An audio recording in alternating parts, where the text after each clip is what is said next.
Hello, everyone, and welcome to another segment of Motivational Mondays with Donna. Today, I want to talk about faith. Now, the Bible clearly says that faith is the substance of things hoped for, the evidence of things not seen. Now, all of us who have sight, it's a beautiful thing. We can be able to see a sunset. We can be able to see the white sands on the beaches. We can be able to see rainbows. And all of that's great. But for those people who don't have sight, sometimes that's more of an advantage because their other senses become sharper. And a lot of people say that, their hearing senses becomes a lot sharper. But they have to go by faith because they don't have sight. And that's what God wants us to do. He wants us to be able to go by faith. And that's listed in the Bible that without faith, it's impossible to please God. For he that cometh to God must believe that he is, and that he is a rewarder of them that diligently seek him. So it's important that you cultivate your faith. You need to be able to grow in that. Now, the book of Hebrews, chapter 11, is the book that talks about the heroes of faith in the Bible. And there's so many of them. I'm just going to touch on a couple of them. You have Noah. God asked Noah to build an ark. Well, Noah could have said he wasn't going to do it. Noah was way up in age when God asked him this, because God intended to destroy the world with floodwaters.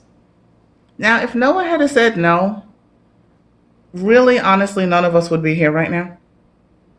Because Noah said yes, all of his family went into the ark and was saved, and also 2 of every type of animal went in. And that's how the earth became repopulated again.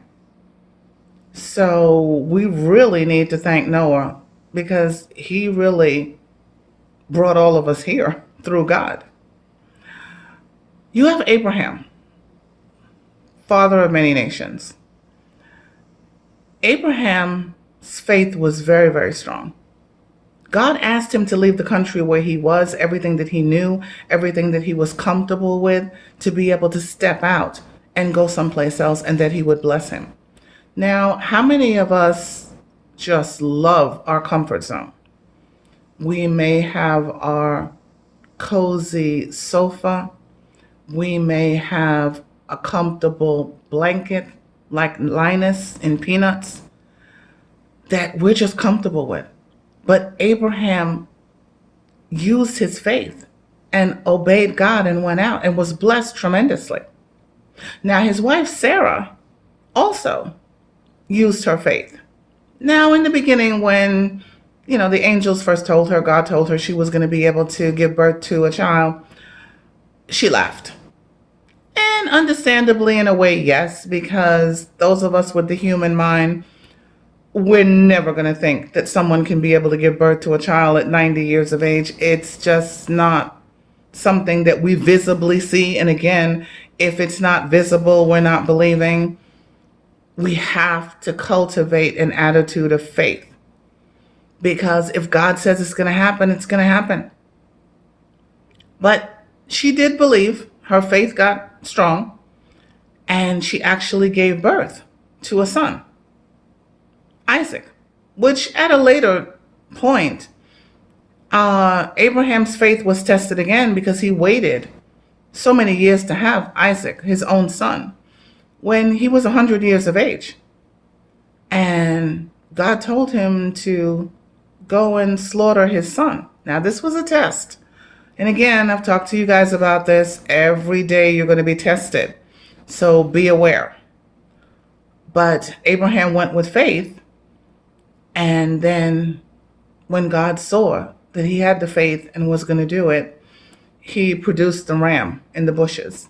And that's what he slaughtered instead and was able to save his son's life, Isaac. Then you also have Moses. Now, Moses, we know, had murdered an Egyptian, and then God had him in the wilderness for 40 years, cultivating him, humbling him, getting him prepared to be able to be the leader for the children of Israel and to take them away from the captivity that they had been in for so many years with Pharaoh. Moses had great faith, tremendous faith. And he was able to execute and do what he had to do and bring the children of Israel, through the Red Sea when, God parted the sea. That's faith. When you have millions of people that are looking at you, especially when they were at the Red Sea, saying, Moses, why didn't you leave us, in Egypt? At least we had something to eat there. Now you brought us here to die in these waters from the Red Sea. Moses had faith. Now, when Moses passed and his time was over, God passed the torch to Joshua. And Joshua took over. And there were some walls in the city of Jericho that needed to come tumbling down. And God spoke to Joshua and told him, you and your people march around the walls for 7 days. And don't say a word. Now, how tough is that? How many of us have so many problems trying to bite our tongue where we just can't be quiet? I mean, I've been there, done that. I know we all have. Okay. But they went around, and on the 7th day, the walls just crumbled and fell down. Joshua had to have faith to believe God for what he was saying. And then God was going to give them the city of Jericho. And there was a prostitute by the name of Rahab.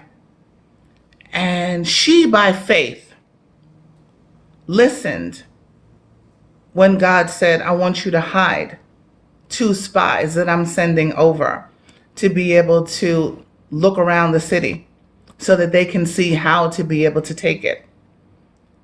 And she did what God said. And because she did it, when all of the people came to be able to destroy Jericho and take it over, Rahab was saved.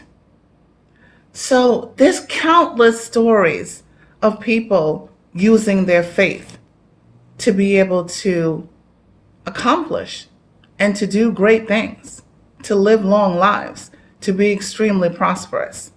So it's very important that you have your faith. And I'm going to go back to what I normally talk about. I have a blog on my website, roller coasters, and I talk about it a lot. Okay. All of you who are enthusiasts and love roller coasters, none of you think for a split second, when you're standing in line, that once you get into that roller coaster, that you're not going to land back down on the ground on your feet safely. You're just hyped. You're ready for the ride. It's thrilling. It's exciting.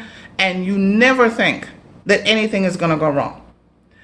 If you can have that much faith in a man-made contraption, why do you have such a lack of faith in God? I want you to think about that. That's your homework assignment. Okay? Now, we've been ending our sessions on gratitude. There is an author, New York Times best-selling author, Jefferson Bethke. And he said, thankfulness is the quickest path to joy. That kind of says it all, guys. You want to be joyful?